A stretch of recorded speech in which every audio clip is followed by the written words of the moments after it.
This is the Mobile Tech Podcast, brought to you by worldpodcasts.com. Now here's your host, Tech Girl, Miriam Joie. Brought to you by Mint Mobile. Stay tuned for a special offer at the end of the show. Hi, and welcome to the Mobile Tech Podcast. I'm your host, Miriam Joie, and today is May Day, May 1st, 2025. Happy May Day, everyone. And I have the wonderful Abrar Al-Hidi here with me from CNET. Hi, Abrar. How are you? Hello. I'm doing so well. How are you? I'm happy to be here. I'm really glad to have you on. We've been kind of like ships navigating in the night. Hi, how's it going? And I've really enjoyed your work. We're going to talk about some of the stories you've written recently that I think are pretty cool. Thank you. A quick little update for the people on Patreon. I have a new microphone. It's right here, so this is exciting. Let me know in the, in social and stuff how you think it sounds. I want to give this company a quick little shout out called Rig. They sent me this mic to try it out, so. There we go. It's called the M2 Pro HD. Verdict is still out. Usually I use a Shure mic, so let me know what you think. I also bought a pair of Bear Dynamics because I use them at the studio in San Francisco, and here in Vancouver I didn't have a pair. I was using my Sony, the MX5 wireless Bluetooth headphones, but I was using them wired, and it was always like connecting, disconnecting. Now I've got a permanent setup. I'm getting there, guys. I'm getting there. So, Abrar, thanks for being here. Let's talk about that comparison you did between the Pixel 9 Pro Fold and the Find N5 from Oppo. I think this is really a valid comparison because, obviously these are the two hot folding phones that you can kind of get in North America. I mean, the Oppo is a little harder to find, but of all the Chinese folding phones that are incredible, like Xiaomi and all that, this is probably the one that, if either that or the Honor Magic V3 is one of those two, like super slim is what you're going to go for, right? Exactly. And that's really what blew me away about this. And the trade-off with slim phones is often, okay, how's the battery life going to be? How's the camera going to be? And the Find N5 was impressive in both regards, in my opinion. And so the clear path was to say, okay, well, how does it compare to the Pixel 9 Pro Fold, which obviously also has a stellar camera, even if it's not as thin and sleek. And so I did a photo comparison of this. Let's start with the outdoor shots that I did. Kind of across the board, but especially in outdoor shots, I felt like the Pixel did a better job of giving those more true to life colors. The Find N5 brightened things up, which is nice. And again, this thing always boils down to personal preference, but the Pixel photos just looked a little bit more authentic in terms of vibrancy and shadows and detail. And that was especially evident in outdoor photos, which I took in the bright California sunlight. So you get as much color as you want with either one. But even switching into portraits of my friends, for example, there's a beautiful smoothing effect that Pixel phones tend to do. I like it. Right, which really sold it for me too. It's flattering, whether it's in selfies or a portrait shot. But then, then the next ultimate test is night mode, right? What happens in the dark. So the Find N5 didn't necessarily nail shadows as well as the Pixel did. There's a bit too much kind of darkness that is a bit overdone on the Find N5 versus the Pixel does a better job of smoothing that.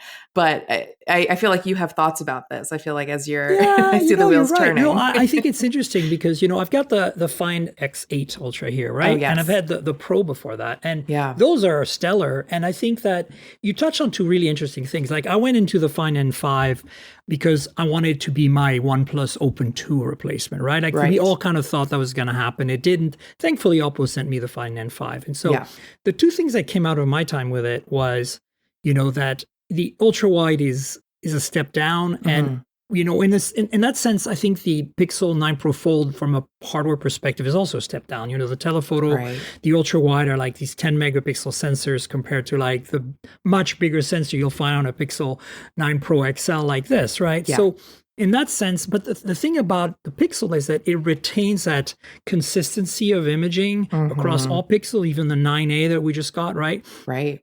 Regardless of sensor, regardless of hardware, you've kind of had that baseline. And it's a solid baseline and it's predictable. Exactly. But I think with Oppo, I kind of like the contrasty look, but I think you're right in that sense that I was expecting after, Oppo has been developing their imaging pipeline for a number of years. The Oppo Find X2 Pro. That's just like 2020 or so when I reviewed it. It was the beginning of their color science really nailing it, and the beginning of them really getting imaging right at the entire Oppo BBK group. And, we saw that with the Hasselblad partnership eventually. OnePlus is kind of following closely. But if you compare, say, the OnePlus 13 with the Find N5 or the X8 series like that I have, the N5 is not quite there, even though it does have the Hasselblad branding. It does have like the same supposedly imaging pipeline. I'm just not seeing it. The main sensor, like forget the ultra wide for a second. The main sensor in the telephoto should deliver similar results to the X8 Pro at least, and I'm not quite seeing that. That's surprising. And I don't understand it. And I'm not the only one. And I think that that's kind of what you're seeing in your comparison, Like the Pixel solid, for me, the thing about the Pro Fold was that I could see the difference between that and a Pro XL or 9 Pro regular. Right. And as somebody who was hoping that the Pixel 9 Pro Fold would be my folding phone finally, that I'd switch full time to a book style, because I've had OnePlus Open and Pixel 8 Pro previously, right, in my pocket side by side. Productivity versus kind of everyday life. But I wanted to combine, and I couldn't really do it. Like I'd switched for a little while. And I was like, too many compromises on the camera. And I feel the same way about the Find N5. It's like, I'm like, why is it that I feel almost, and you tell me what you think here, that OnePlus Open is a better camera? I actually haven't had the opportunity to test that, so I'll take your word for it. But what you bring up is a great point in terms of what actually matters at the end of the day, right? You have these phones that have these really cool form factors, and having a full, book style foldable is great because that real estate, when you've opened it up and it turns into a mini tablet, is fantastic. But if the camera isn't fully what you want, it doesn't matter. And that's part of why this camera comparison was such a telling moment, because I was blown away by the Find N5 in every regard. And again, the pictures are great, right? Oh, it's solid. Yeah. But it's still, when you compare it to other phones, there's still a bit of that's missing. And to think that can overshadow even your decision to switch to any type of fold, even if you were looking at the Pixel 9 Pro Fold, to think that if that camera isn't fully there in terms of what you want, nothing else really matters. I mean, I don't know if you've listened to the show much before, but I'm always joking around that I'm got Stockholm syndrome about pixels. Like I my captures treat me well kind of thing, because like I love the software so much that I'm willing to live with all of the over the years issues of pixels, right, including the tensors chips, which I still think suck. But when I went to the Pro Fold, I was like, now I'm compromising on the thing that I really don't want to compromise on, is the cameras. Right. And then, using the OnePlus Open, for example, as my main, or the Find N5 as my main, would be compromising my software experience insofar that, those features. It's not overall, I really like ColorOS or Oxygen OS. I think they're not as great as, maybe a Nothing OS or a... or what Motorola brings, which is very kind of pure, or even Pixel, right? Right. But I think that I like it better than like One UI. I like it better than Xiaomi stuff. Yeah. But I think that I couldn't switch, because that's why I had the Open in one pocket and the 8 Pro, and now I'm back at like 9 Pro XL plus Find N5 in my pocket, because the Find N5 compromise I feel on the cameras more than the OnePlus Open because of that ultra wide in particular. But with the things you've observed in your story, I'm seeing as well. And it's kind of odd because you think like 8 Elite, Hasselblad, you've got 8 Elite and Hasselblad on the OnePlus 13, and the photos are not the same. Like even though the sensors, like main sensor at least, are very close. Yeah. So I don't know. Isn't that fascinating? If even all the specs align, there's something that doesn't and I necessarily. think we're nitpicking, of course, but I think it's what we do. Yeah, right. I mean, but I think it's also interesting because I feel like maybe it needs more tuning, because the OnePlus Open took a while to get to where it's at, and because the Find N5 has such a small market, like it's sold in Singapore and like like so a limited. Few Asian places, and then China, right? That's it. And I am surprised that I'm not surprised it didn't launch in the US, but not launching in Europe is wild. It is wild.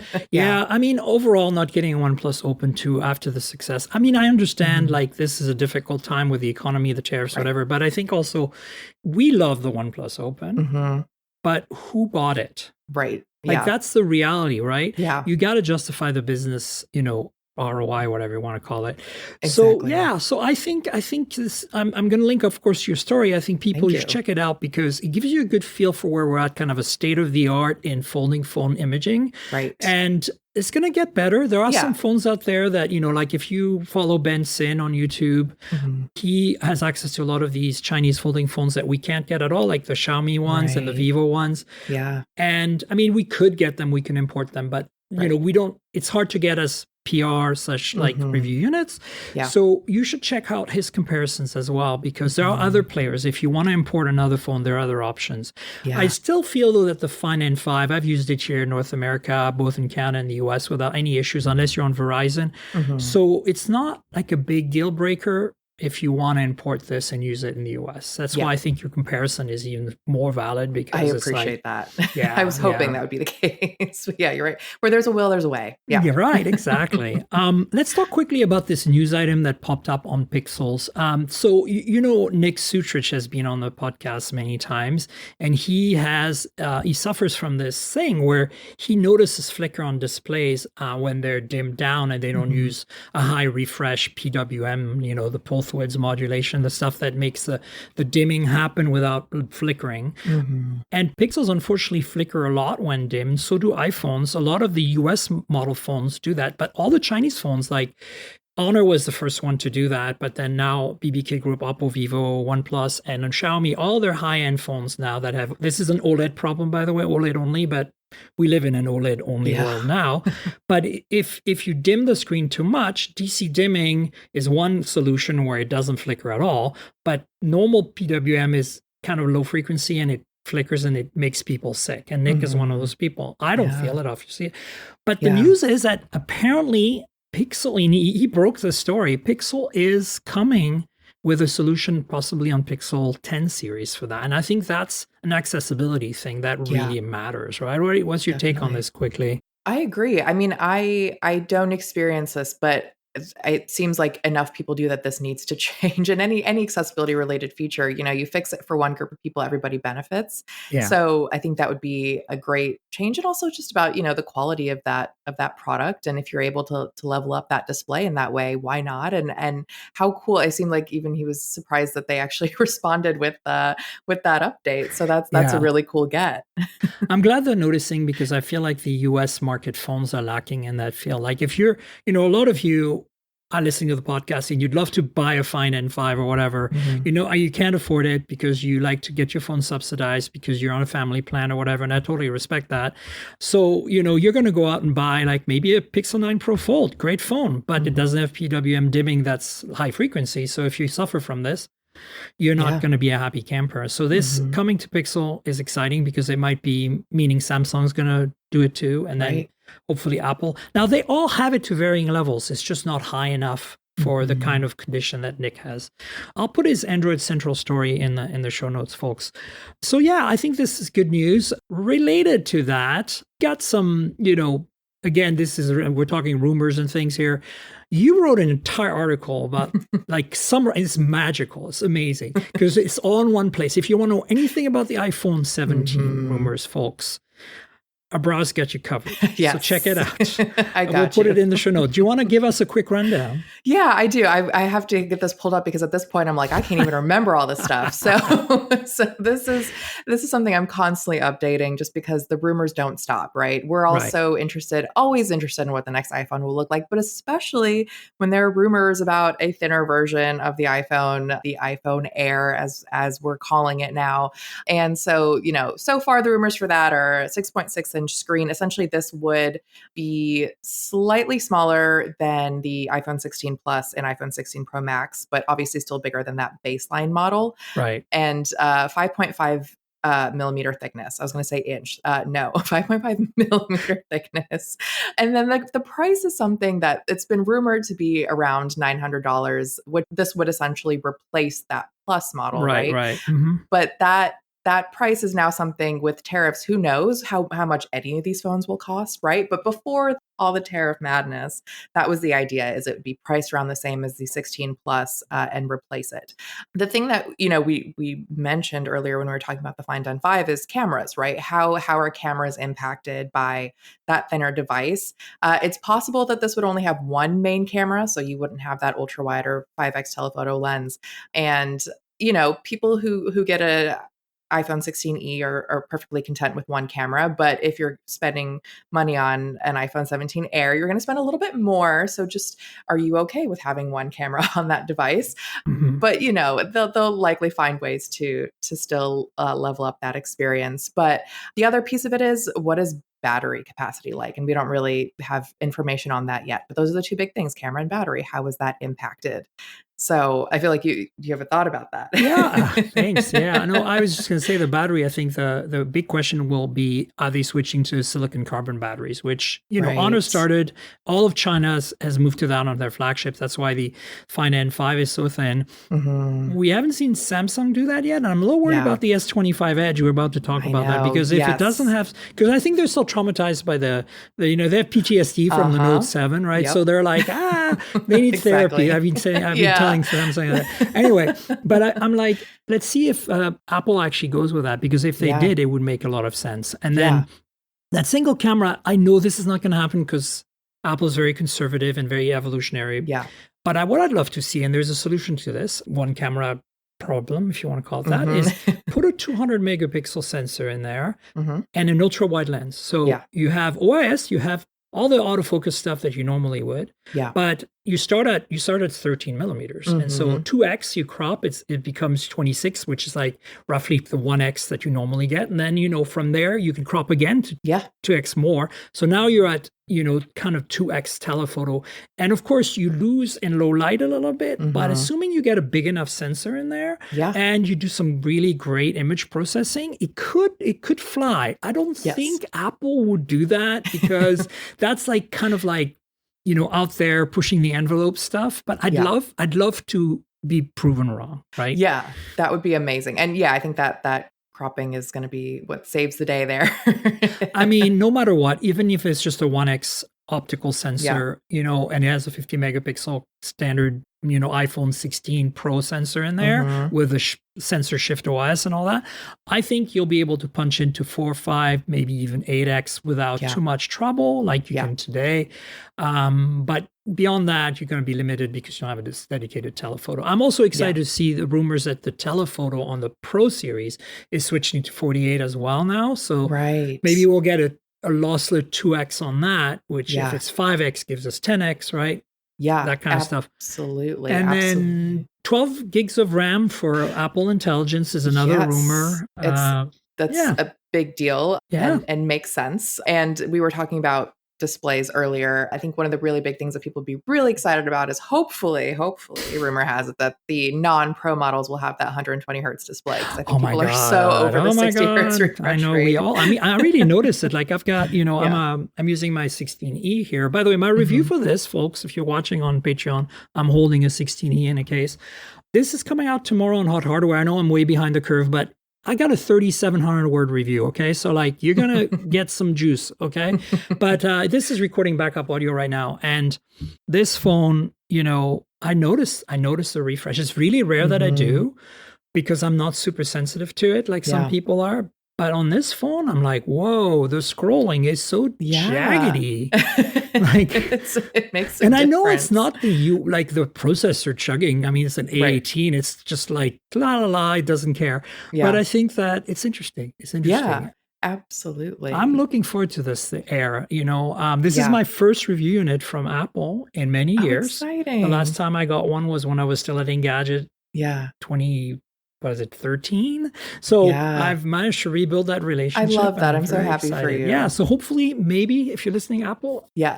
iPhone 17 Air. Yes, That's please. the only one I We'd really hear. need because I kind of the one that's the most excited. I always buy the Pro every year anyway, more or less Yeah. for my work. So Yeah.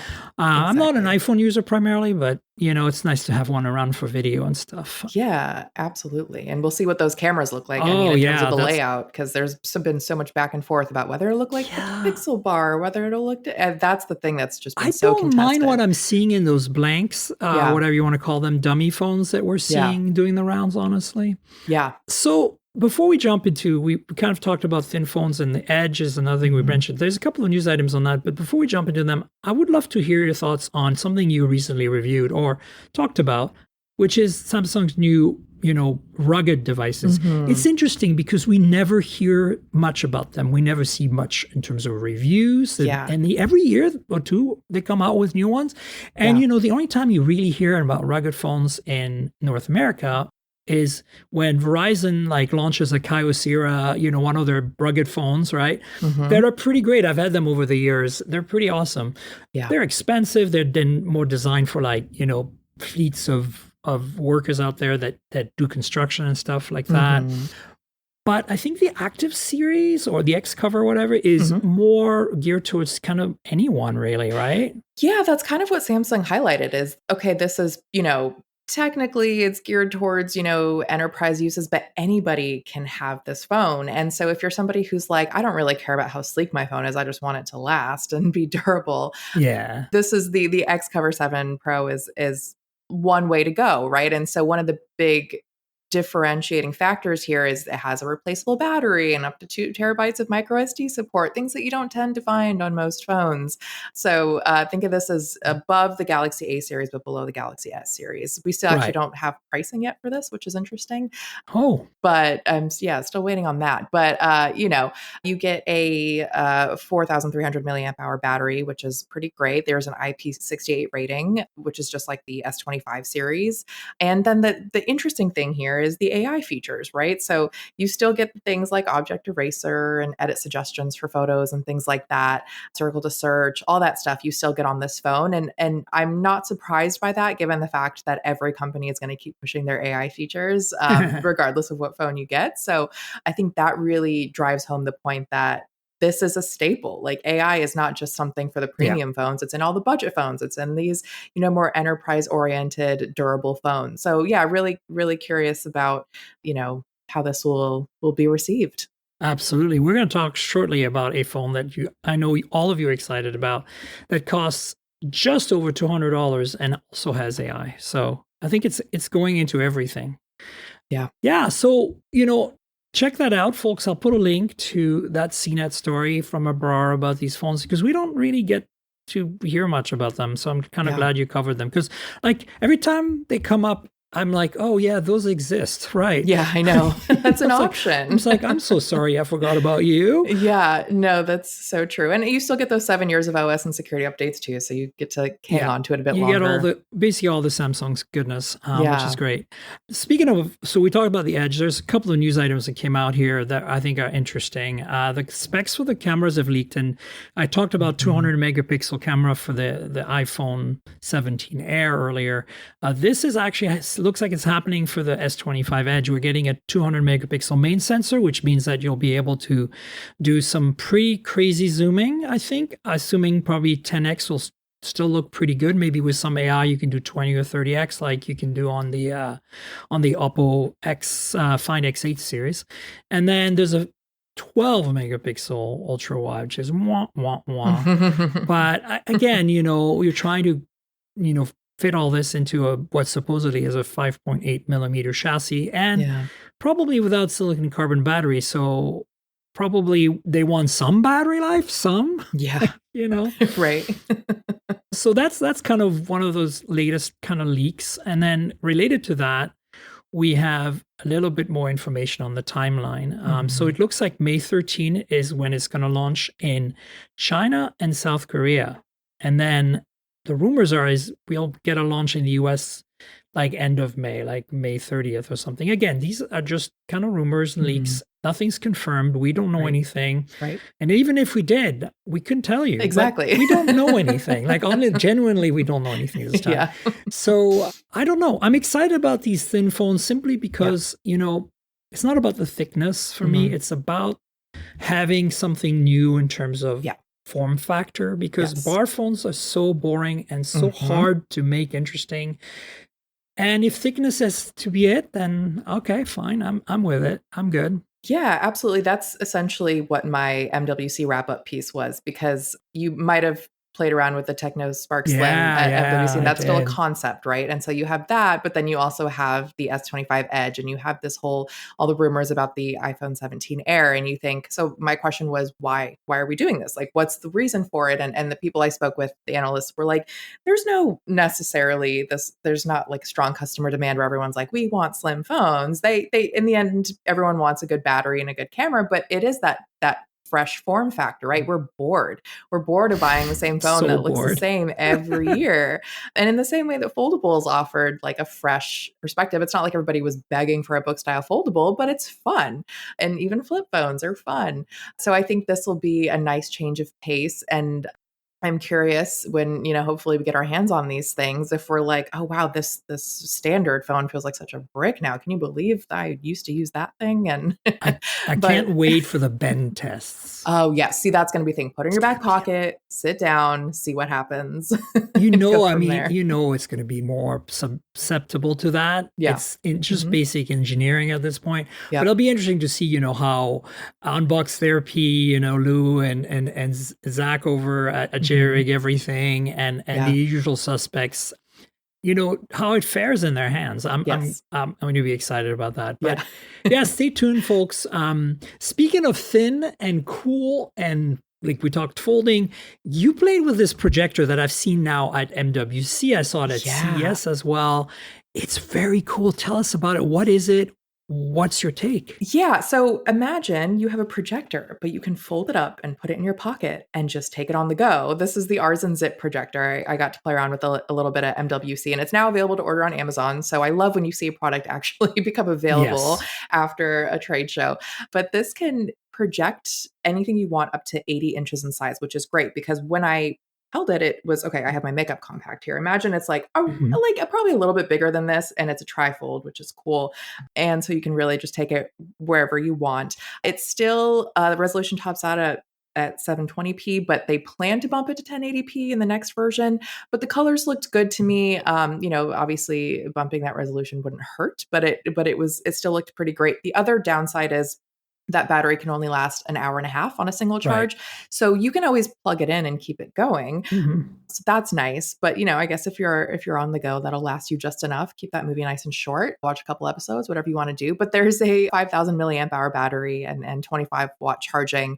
And that's good. Priced at just under $400. So not too bad, unless that price has gone up. But that's what the price was at least last week. Check again every day. Exactly. Just you never know. But the way it works right now is you're able to mirror content from your smartphone, but only from Netflix for now. I don't know if that's expanded yet, but at least that's what they told me back in March. And then anything else that you want to project, you have to buy a separate HDMI dongle, which also was like an additional $100. So hopefully that's something they work through. Again, I'm sure future iterations will improve upon that. But I just love that idea because I think projectors are really cool, but they're bulky, they're expensive. Imagine you have a presentation and you just want to take something quickly on the go, throw it in your purse, throw it in your pocket. I know. It's like you pull it out of your purse and boom. Yeah, I think that's so cool. Do you imagine yourself potentially leaning towards something like this? I would totally do that. I'd be like, wait up, we're at the restaurant. It's dark. Let's project on the wall behind us. And everybody's going like, what? Exactly. Or like, have you seen the latest episode of Let Me Just Show You? Pull it out and then you're good to go. I don't know. I think it'll be fun. I actually asked them for a review in it. I don't know if they're going to send me one. Oh, that'd be cool. Yeah, because I've been, I saw it too. I played with it in both CS and MWC, and I was like, yeah, keep in touch. And they were like, they're a little scattered. So I eventually pinged them again, and they're like, oh, yeah, okay. But I haven't, Theo, my producer, who handles all that stuff. Yeah. They said it hasn't been confirmed yet. So stay tuned. Okay. Maybe Fingers I'll get crossed. One. But in the meantime, Abrarov's got you covered on CNET, so go check it out. It's pretty cool to play with. Yeah. We have a bunch more items. So many phones came out. Last week, Michael Fisher and I, Mr. Mobile, we did all the Razer. It was Razer all the time. We did it in person in New York, which was great. But obviously, more phones came out, and I want to cover these a little bit now. The one I'm most excited about, honestly, because, well, how can you not be excited about this? It's a CMF Phone 2 Pro by Nothing. This thing is incredible. I'm about to show you in a second. I'm just trying to look up the price because I know it's incredibly affordable. It's like what, $279. It's amazing. Okay, so let's show you this. I'm gonna unbox it for you guys. So this is the box, Phone 2 Pro, and then this phone has an AI button like the Nothing Phone 3A series. And it has the same chip as the Nothing Phone 3A. It has an OLED at 120 hertz. It has a telephoto at 50 megapixel and a main at 50 megapixel and an ultra wide at 8 megapixel. It's got I don't know what size battery, but it's decent. and it costs $279. And that's so amazing. Here's, I'm not going to fully unbox it, but here's the text.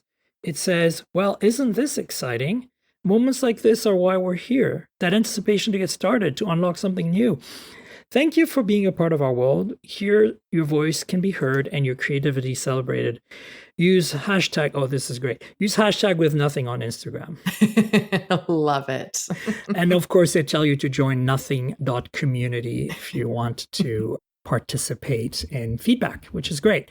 Okay, so there's a divider here. Hang on, I got to see what I'm doing. So there's a divider, you pull on it, and there's a bunch of accessories in here. I'm pretty sure. Maybe, is there a case? Ooh. That would be That'd crazy. be a nice bonus. Yeah, hang on. There's something in here. Yes, Oh. yes.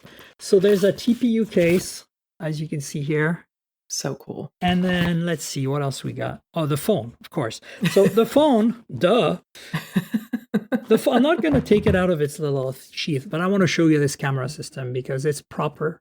And then you got that little wheel you can unscrew to put the kickstand or the lanyard from last year. They still work. They didn't send me any accessories, which is unfortunate. But here's the thing you need to understand is unfortunately the back panel. Remember last year the phone cost what, $230 or something, and last year the back panel would completely come off, and the battery wasn't removable, but like you could get to the guts of the phone that way. But this year, even though there are screws, the back panel doesn't come off. The color accessory, like last year when you change the back panel, you change the color of your phone basically, right? And you had a matching SIM tray that matched the color, and then you had accessories that screw on various parts of those screws. Those screws are still there. You can still screw on some of those accessories. Not all of them fit from last year, but you can't remove the cover. You can add on with the screws these, change the color of your phone, or basically put a case on your phone by screwing it on, like a harder case than this soft one that comes in it. The rest of this is another divider, and you got a very, very nice little Nothing cord and some paperwork. And what's in, oh, that's the little screwdriver in here. Hang on. Oh, nice. It comes with a tiny, oh no, that's a SIM ejection tool. I think it also comes with a screwdriver. But check out this cool SIM ejection tool. Oh, fun. Yeah. I love that. Yeah, it's square and yeah. See, even that has like I fun know, detail. I guess cool the is that? screwdriver, I don't see a screwdriver in the box this time. So maybe, oh, that's right. It came with the accessories. Since they didn't send me any accessories. Come on, guys. Well, look, it's not sold in the US beyond their developer beta program. So I think that we can't complain too much here, So the phone's great. I need to try it out. I just got it a few days ago. I've just been really busy with other things. So hang tight, folks. Next week, I'll have stuff for you. But they also made buds. And I want to talk about these a little bit because they are freaking amazing. They're $69. Incredible. Right? These are the CMF Buds 2 Plus. There's three. There's a 2A, 2 Plus. And they're like $49, $59, $69. And actually somebody, I can't remember who wrote an article about like, it was as Gizmodo. And he said, I don't know what the difference is because I only have the Plus, which is what I got too. But how can they be so different? Like, what can possibly be different at $10 apart? Oh, it's Ray Wong. It was Ray. But I have to say, look, everybody knows on the podcast, I'm a bit of an audiophile. Like, I'm not officially because that's terrible, but like I'm not that picky. Like, I'm budget audio. Like, I really like audio that's good but affordable. Like this Beer Dynamic GT770 Pros, if you want wired headphones, these are the ones that kind of like don't have an open thing, so you don't bother your neighbor at the desk. Then you have the 990 Pros, which are open, but they sound the same, and they both cost $169. And honestly, you can't beat that. Like these Bear Dynamics are like the reference for me, and it's $169. Yes, you can spend $2,000 on their high-end Bear Dynamics. They're not going to sound that much better than this. So I kind of like the budgety stuff. Now, with the earbuds right now, my favorite are the OnePlus Buds Pro 3 and the Galaxy Buds 3 Pro. Wow, I remember that. Amazing. I know, it's a lot I'm of not words a and big numbers. fan of AirPods Pro. I feel like they're fine. And of course, it's the integration with the ecosystem that really makes a difference, like being able to switch devices automatically and all that stuff. All that's great. But if you want sound quality and good ANC, I feel like the competition at Samsung and OnePlus/Oppo/BBK is doing a better job. Now, CMF, the other ones that I really like are the nothing earbuds, like the higher end ones, the ear and the ear A or whatever they're called, the slightly mid-range ones. They're incredible for the money. I recommend them to everyone.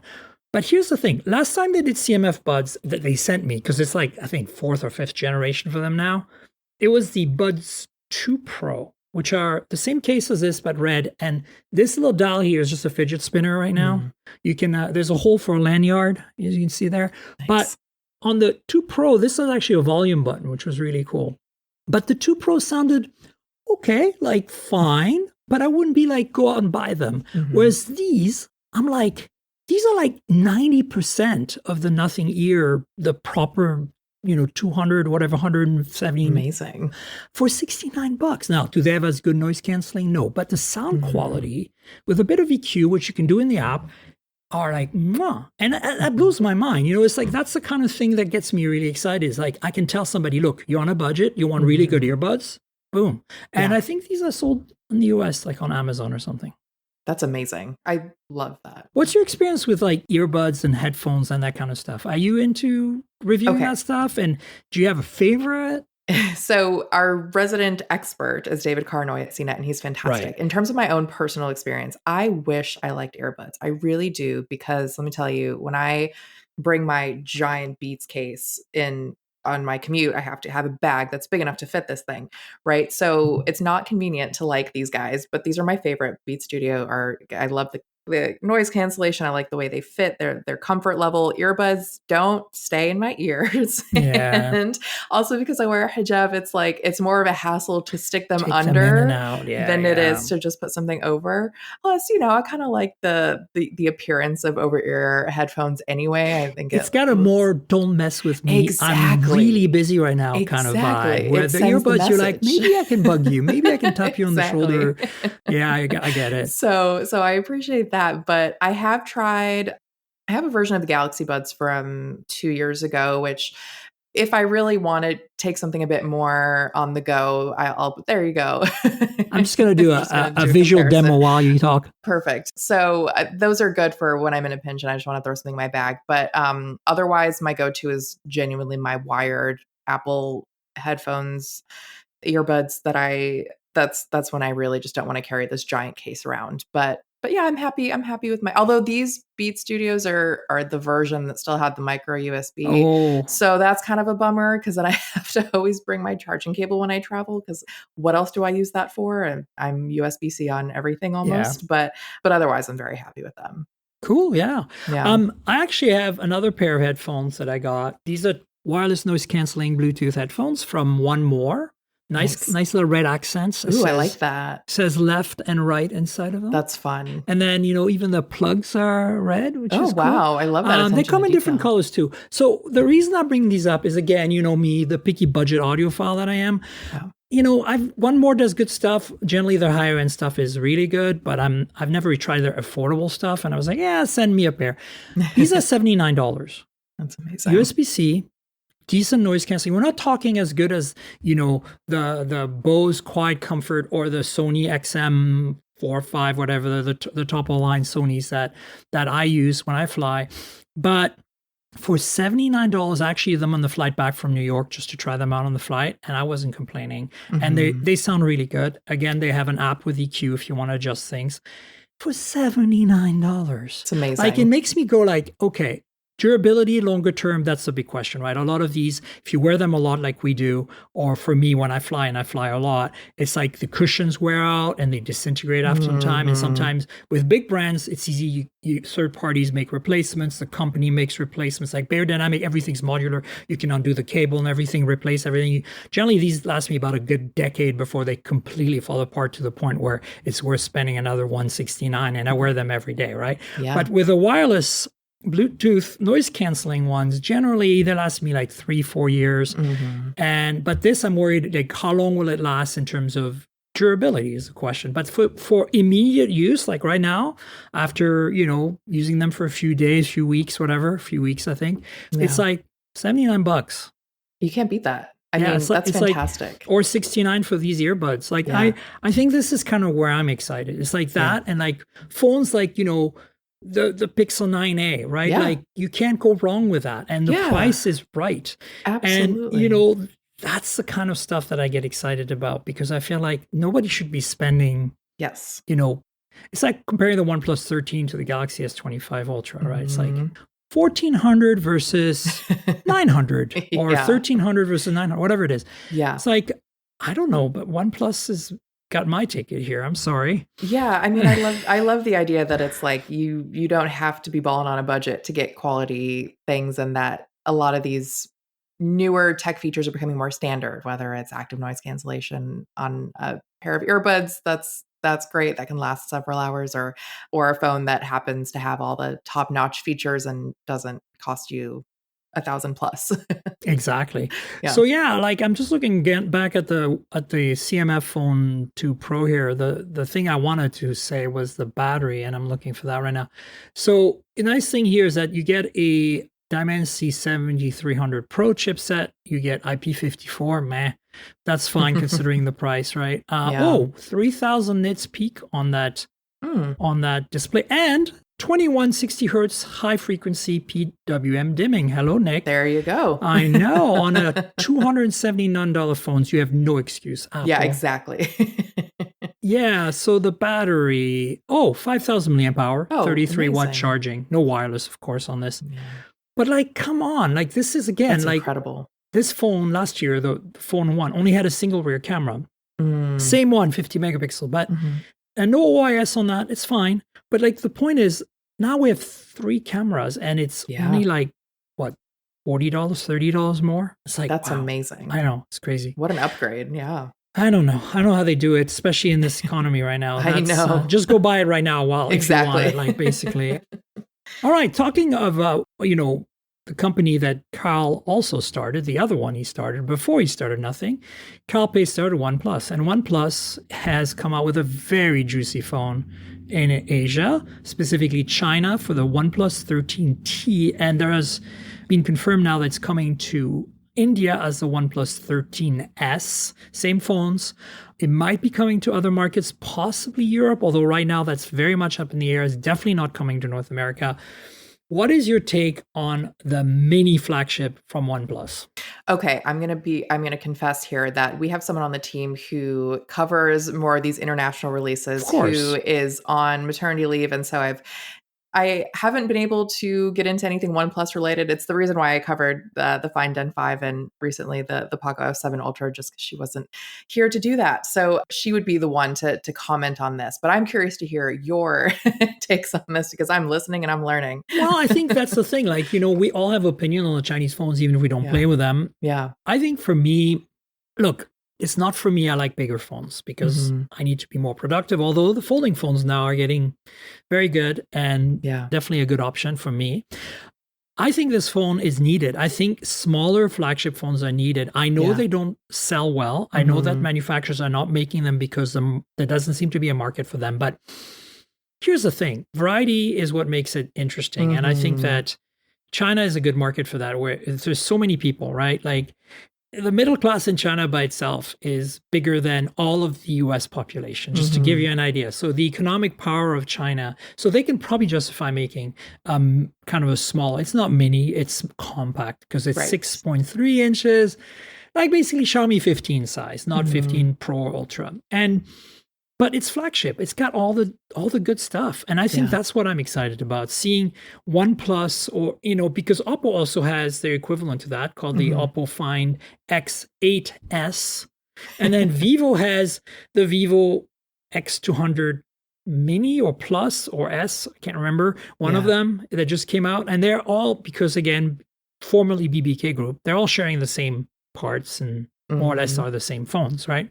Yeah. So, no, I think this is great. Snapdragon 8 Elite, whereas the Oppo has a Dimensity 9400 Plus. So that's kind of typical. And then, you get the same shortcut key, which is like the action button on iPhones that you get on this Find Ultra. You can see it's in a case right now, but the Find X8 Ultra has that key right there. It replaces the alert slider, which is a bit of a bummer. I kind of like the alert slider, but you can program this to do anything, which is, So it has that key. And then, you saw the rest. It got a 60 to 160 milliamp hour battery. Like it's a silicon carbon battery and it's like charges at like 80 watt, like wow, on a phone that size. Like that's fascinating. It's nuts. I mean, but you bring up a great point in terms of the size of phones. I feel like there's this pendulum where companies either collectively go small or go big. And I think it is cool to have that variety. I tend to have bigger hands and longer. I don't tend to. I do have bigger hands and longer fingers. So small phone isn't for me, but I think it is cool to have that because some people even, they don't want to gravitate towards a larger phone because it's not easy to navigate. So it is cool to have that range. Yeah, so it's got dual 50 megapixels cameras, a main and a telephoto 2x though only, so not that great. But anyway, it looks cool and it kind of has like that Pixel 9 Pro Fold camera pod, but turned over. Yeah, exactly. So anyway, I really want to try this phone out. Like, Spencer, just send me one, please. Please. Just for a few days. Promise I'll treat it well. Yeah. So anyway, I'm excited about that, and it's coming to India, so that should be interesting. The pricing in India should be really interesting to see, right? Mm-hmm. Speaking of OnePlus, I've got a cool little accessory here. I don't know. This is like, I don't usually show this much stuff on the show, but today I'm feeling very generous. This is the OnePlus power bank. I think it's 5,000 milliamp hour. It's got magnets and MagSafe-ish. I think it's only 7.5 watt. Plastic on this side, metal on the rest. You got a USB port here and a button on the other side. And check this out. Here's a Pixel 9 Pro XL, right? Yeah. And it's in a Pitaka case. Pitaka case has the magnets and clunk. Magic. Oh, yeah. So much goodness. And check it out. We're charging up here. Look at that. I know. And just look again how good it looks with it matches the camera bar. Like it's just so great. So good cosmetically. Yeah. So that's available, folks. I mean, it came out a while ago and I don't know why I got it so late, but I got it. And so charge your phones. Those are life-changing battery packs like that. Yeah. Don't forget to put a MagSafe ring. You can go get those from Pop Sockets. They make magnetic rings that you can stick on with a template so you can center it perfectly on a case or on a phone itself directly. Like if you have a Galaxy S25 Ultra and you want to add the magnets. Or Pitaka or other companies make great cases with the magnets in them. I like Pitaka because it's super thin and it's carbon fiber or whatever. That Aramid, I think is called. Fiber material. Anyway, so OnePlus also has their watch, and the Watch 3 is great. I reviewed it. Check out my review on Hot Hardware, but it was $330 when it came out, right? And then you think it's terrible. Actually, I think they kind of screwed this up because they should have just like not said anything. Yeah. Because they went up to $500. It's crazy. And now it's back to $350, I think. And they're refunding you the difference if you recently bought one. But like, nice. I feel like, look, I understand. There's a lot of uncertainty. It's crazy out there. We have a fascist regime running the show. Okay. But why not just wait it out just a little longer? And instead of like saying, okay, 500, then sell like 10 watches and then, I've got to refund 10 people on that. Yeah. Yeah. What is your thought on this price thing? Well, I was really caught up on the typo. Oh, yeah. In China. I have the watch not on me right now because I'm wearing my Pixel, but I have it, and I have the one that says, Meta. Yeah. That's amazing. Yeah. That's a relic you'll have to keep forever and ever. That's an eBay sell in 12 years. Exactly. Yeah, 100%.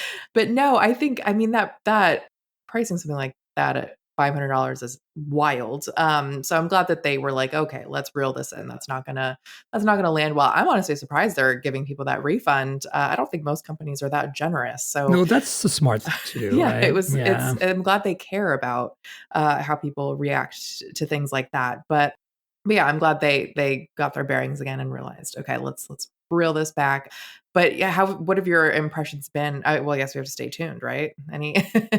Any top of mind impressions on the watch? Yeah. Oh, my review's up on Hot Hardware, good. so just Perfect. check it out. Great. I think I reviewed it under embargo, so it's been a little while. Perfect. I love Great. that watch. It's my Great. favorite.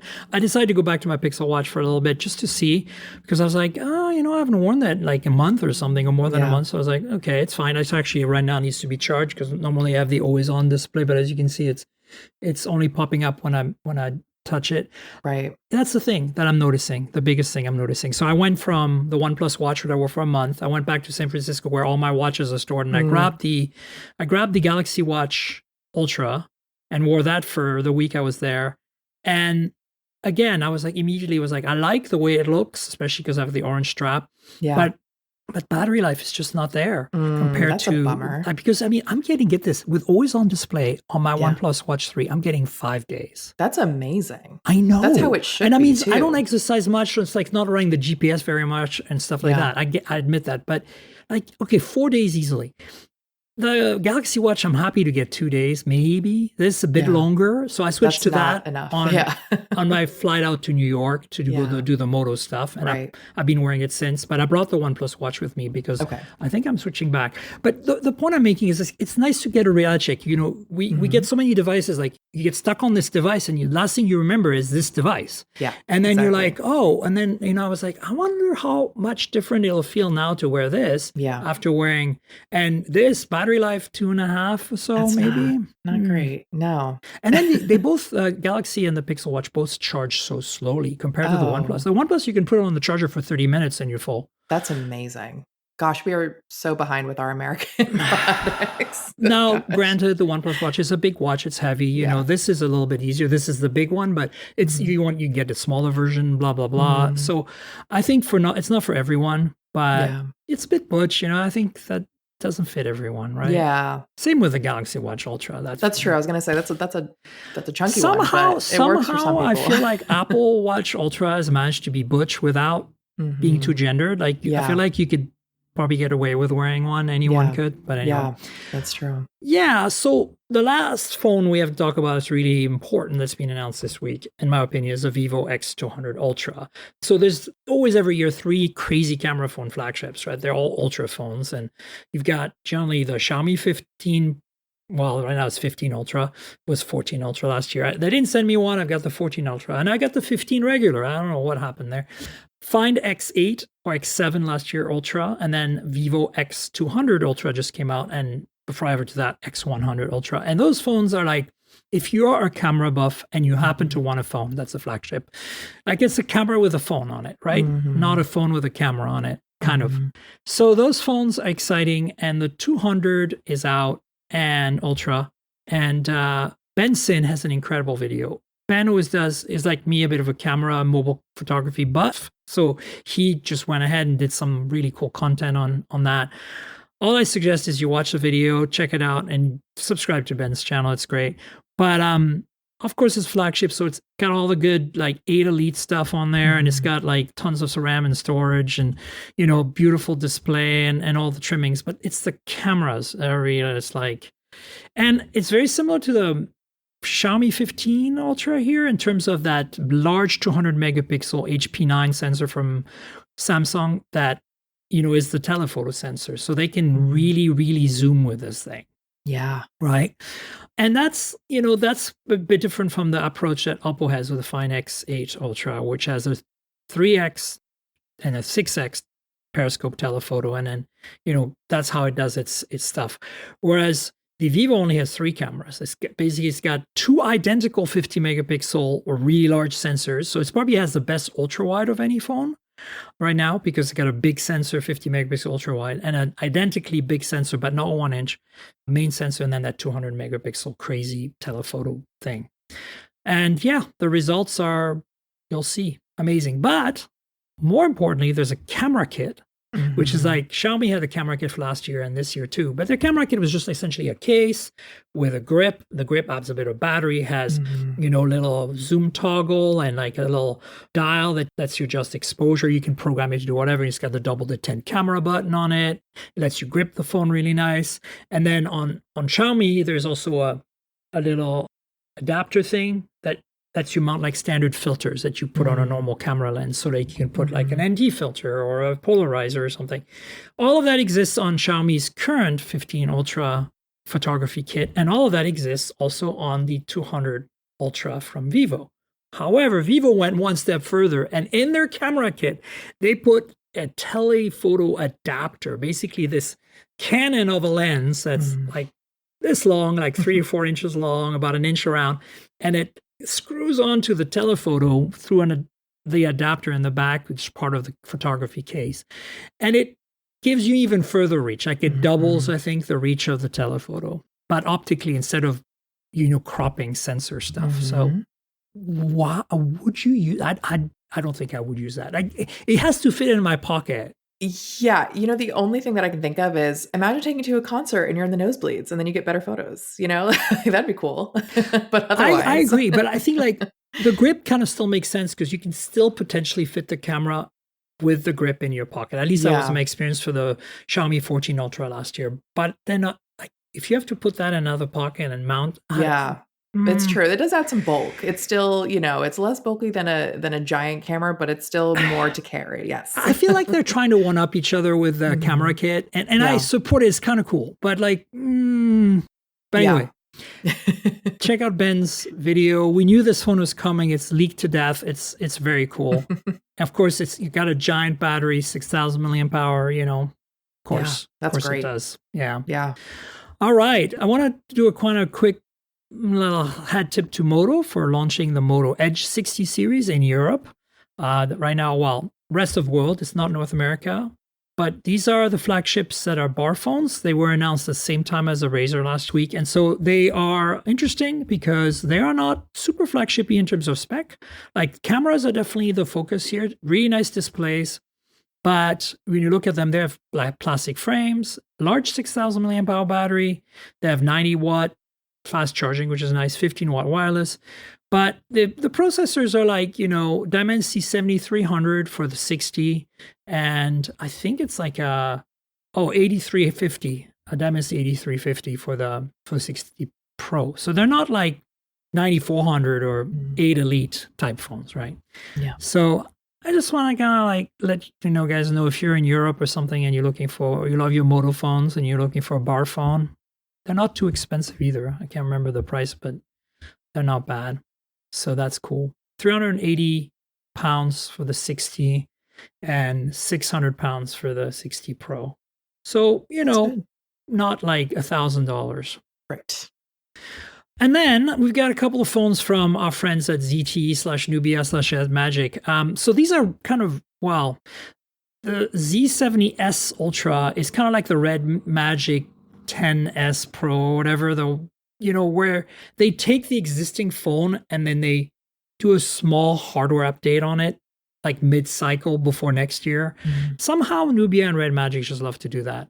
So this Z70S Ultra is basically the Z70 Ultra from before, but with a slightly different camera, main camera sensor. It's a little bigger. So it still has the 8 Elite, still has the beautiful display, the under-display camera of, the selfie one that they've kind of perfected.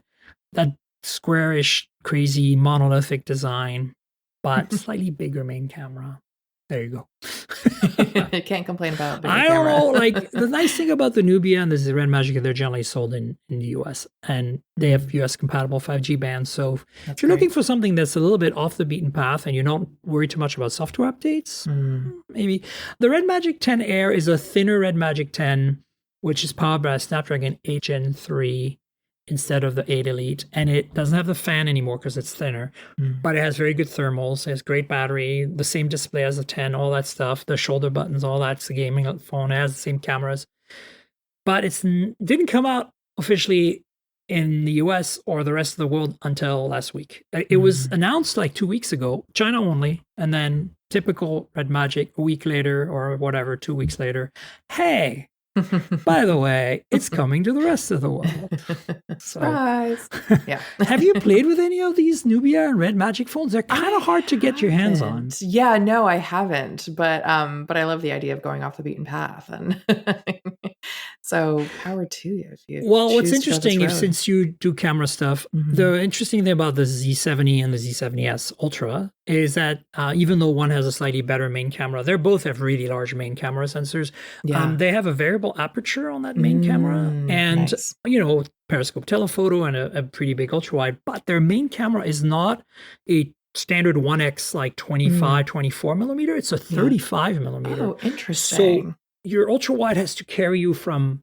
It's actually very wide. The ultra wide starts at I think 12 degrees, so it's like really wide, and it goes all the way to 35. So you have presets on the little zoom levels, and one of them is 24, 25, whatever, which would be equivalent to 1x on a normal phone. Right. But that's like still on the ultra wide. You're cropping the ultra wide. So but the nice thing is that obviously that massive sensor that is your 35 millimeter main really starts at 1.4, and it goes, all the way to the 2.7 or 3x that the telephoto does. So you get that portrait area, like that 50 millimeter shots are going to be super, super clear. Plus you can vary the aperture, so you can make the bouquet as creamy as you want. Yeah, it's interesting. The only thing they lack, these phones, is wireless charging. Everything about them is great. Big batteries, lots of fast charging and all that. You can't have it all. No. You gotta pick and choose. You know that. This is like the vein of our existence I know. as phone reviewers. So it's like, you want that? No. Yep. Sorry. It's like, that's where we draw the line. That's why we have an 8 megapixel ultra wide on the Fine N5. Right, exactly. Well, we got wireless charging, which we didn't have on the Open. So see, there you go. Guess we have to be grateful. See, I should have shut my mouth during the Open briefing when I yelled at them for not having wireless charging. This is what you get. This is what I get. Well, listen, Abrar, we should wrap up. Do you want to tell folks where they can find you on the internet, all the various social media handles, your stuff at CNET and all that? Yeah, absolutely. So my stuff's on cnet.com and on CNET's YouTube. And I am on Instagram, Abrar Alhiti, no spaces, no hyphens. Same on TikTok. TikTok is not work related at all, but it's fun. Come hang out with me. Watch me make a fool of myself. It's good. And I'm on X occasionally, Alhiti_3. Awesome. And folks, you know where to find me on the internet. I'm at Tankgirl. That's TNKGRL. Just like the comic book characters, just drop all the vowels and you're there. That's my handle pretty much everywhere. I'm primarily active on Threads and Instagram and Blue Sky, but I'm everywhere. So please follow me there. Obviously, the podcast lives at mobiletechpodcast.com. It's on all the major podcasting platforms. So if you have an app you like, just add the podcast. If your app lets you rate or review the show, please consider doing that. It would help.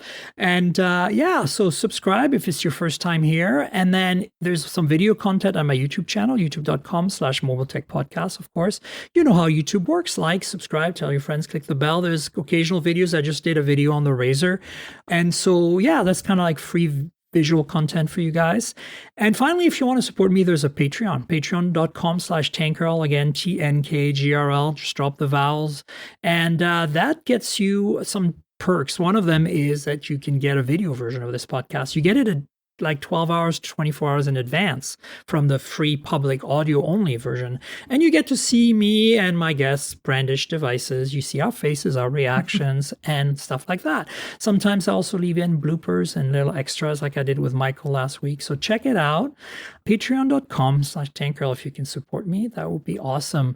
And I want to thank our sponsor, Mint Mobile. You know I review a lot of phones, so I'm constantly juggling multiple devices. While that's fun, it also means I'm spending a lot of money for wireless service on multiple SIMs. Thankfully, there's Mint Mobile, and that's who I'm teaming up with for today's podcast. If you want to save money on your wireless service, switch to Mint Mobile. You've probably seen the Mint Mobile ads featuring Ryan Reynolds, but let me quickly tell you how fantastic their service is, especially for tech-savvy early adopters like us. Mint Mobile offers premium wireless for as low as $15 a month, and you don't have to sacrifice any coverage, speed, or data. They're built on the nation's largest 5G network. They keep costs low because they sell direct to you online. They cut out the retail stores and salespeople. Why should you pay more than you have to for access to the same network? In my experience testing phones, Mint Mobile delivers the same data speeds and call quality as the big three for a fraction of the cost. Switching to Mint is super easy. Thanks to their eSIMs, you can sign up and activate immediately right on your phone from the comfort of your home. No more standing around waiting in line at a big wireless store. You can keep your current devices and phone number and easily switch services. And if your phone isn't eSIM compatible, Mint will ship you a new SIM card free of charge. The whole process only takes 15 minutes, and if you get stuck, Mint has a great customer service team to get you through it. All Mint Mobile plans include unlimited nationwide talk and text, plus lightning-fast 5G and free mobile hotspot. Mint will show you how much data you use each month and recommend plans that save you money. Mint also offers a modern family plan that lets you set up a super affordable family plan with as little as 2 lines. Use my link, mintmobile.com/mobiletech, to get premium wireless starting at $15 a month. Stop paying more than you need on your wireless bill and start saving big with Mint Mobile. And I want to thank you, Abrar, for being my guest. Thanks so much for being on the show. I really appreciate it. Of course. Thank you. This was such a joy. I really appreciate it. Fantastic. Folks, we'll have Abrar on at some point in the future. And of course, we'll have a podcast next week, so stay tuned for that. Until then, cheers, everybody. This has been the Mobile Tech Podcast with Tank Girl, proudly presented by worldpodcasts.com. You can visit us online at mobiletechpodcast.com.